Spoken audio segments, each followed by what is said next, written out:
तो अभी टाइम हो रहा है 11:30 के आसपास का। अभी हमने क्या किया है, देखिए मैंने HDFC बैंक में एक पोजीशन ली है यहाँ पर। रीजन क्या है उसका, HDFC बैंक ने एक बहुत ही अच्छा सा ब्रेकआउट दिया था, बट कहीं ना कहीं ये ब्रेकआउट वैलिड नहीं था। ब्रेकआउट के जो रूल्स है उसको ये फॉलो नहीं कर रहा था, चाहे जितनी भी अच्छी कैंडल थी। देन क्या हुआ, यहाँ पर सेलर्स ने डोजी बनानी शुरू करी। 2 से 3 रोजेस बना के वो एम पैटर्न बनाकर यहाँ से नेकलाइन को ब्रेक डाउन देके डाउन में आ चुके हैं। और मेरा यहाँ पर जो HDFC बैंक में व्यू है डाउन का है, तो मैं यहाँ पर पोजीशन ली है। आज मैंने HDFC बैंक में क्यों पोजीशन ली, मैं आपको दिखाती हूँ। ये निफ्टी है, निफ्टी 50 ने भी ब्रेक डाउन कर दिया, मैंने टेलीग्राम में अपडेट भी कर दिया है। और साथ ही साथ HDFC बैंक ने भी ब्रेक डाउन दिया है, बट ये मैंने अपडेट नहीं किया। रीजन, ये जो साइकोलॉजिकल लेवल होते हैं इस पर ये कभी भी घूम के ऊपर आ जाते हैं।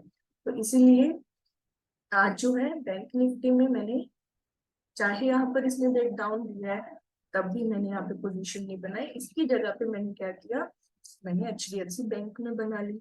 बात सेम ही है, अपनी रिस्क कैपेसिटी के हिसाब से आप चाहे बैंक निफ्टी में लो चाहे HDFC में लो। तो वहां पे साइकोलॉजिकल लेवल था, इसलिए मैंने वहां से इग्नोर करके यहाँ पे एंट्री पुट करी है। तो लेट्स सी अभी क्या होता है। तो हम प्रॉफिट तो है बुक कर चुके हैं। मैंने यहीं कहीं पे प्रॉफिट अपना इस सपोर्ट के आसपास में जब था बुक कर लिया था। टेलीग्राम में भी अपडेट कर दिया था कि मैं यहाँ पर प्रॉफिट बुक कर चुकी हूँ पूरा। 75% भी कर दिया था और फिर 25% भी यहीं के आसपास मैंने बुक कर दिया था। ठीक है, यहाँ कहीं 75 और यहाँ कहीं 25%। अब देखो क्या था यहाँ पर। सुबह ना ये जो ब्रेकआउट हो रहा है ना, ये वाला एक डोजी क्रिएट हुई यहाँ पर, और इतने बुलिश कैंडल से यहाँ पर ब्रेकआउट हुआ।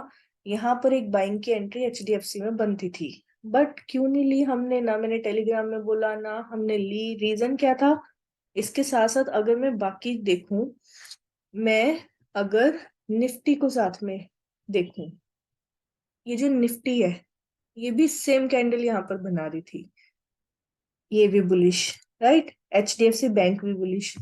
अब साथ में देखो रिलायंस को।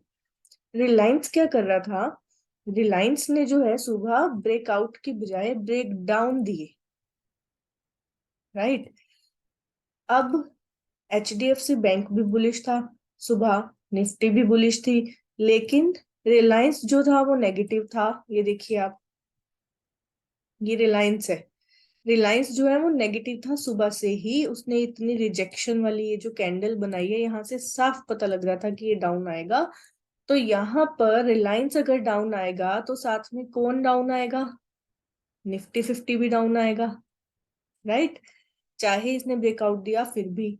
और निफ्टी 50 डाउन आएगा तो साथ में बैंक निफ्टी भी डाउन आएगी। बैंक निफ्टी डाउन आएगा तो साथ में HDFC बैंक भी डाउन आएगा, राइट। फिर इसलिए मैंने यहाँ पे बाइंग की एंट्री ना लेके वेट किया।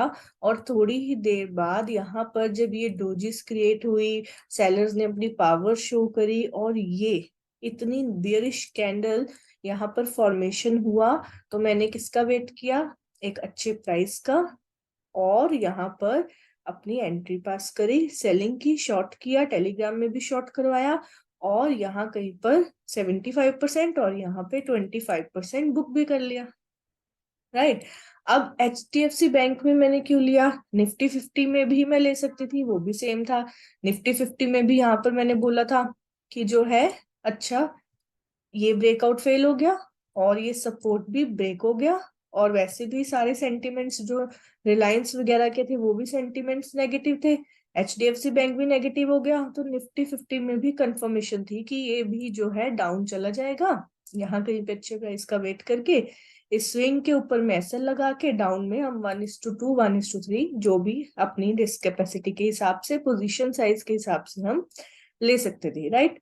अब मैंने HDFC बैंक में ही क्यों लिया, मैं बैंक निफ्टी में लेती हूँ या HDFC बैंक में। बैंक निफ्टी में क्यों नहीं लिया, वैसे मैंने कल की वीडियो में डाउन में एक सपोर्ट लेवल प्रोवाइड किया था, मैंने कहा था अच्छे से ब्रेक हुआ तो आप ले लेना, और वो हो भी गया। बट मुझे कहीं ना कहीं यहाँ पे जो 41,000 का लेवल है इस पे ट्रस्ट नहीं हो रहा था। तो ना ही मैंने ये टेलीग्राम में बैंक निफ्टी के बारे में कुछ बताया, ना ही मैंने खुद ट्रेड लिया।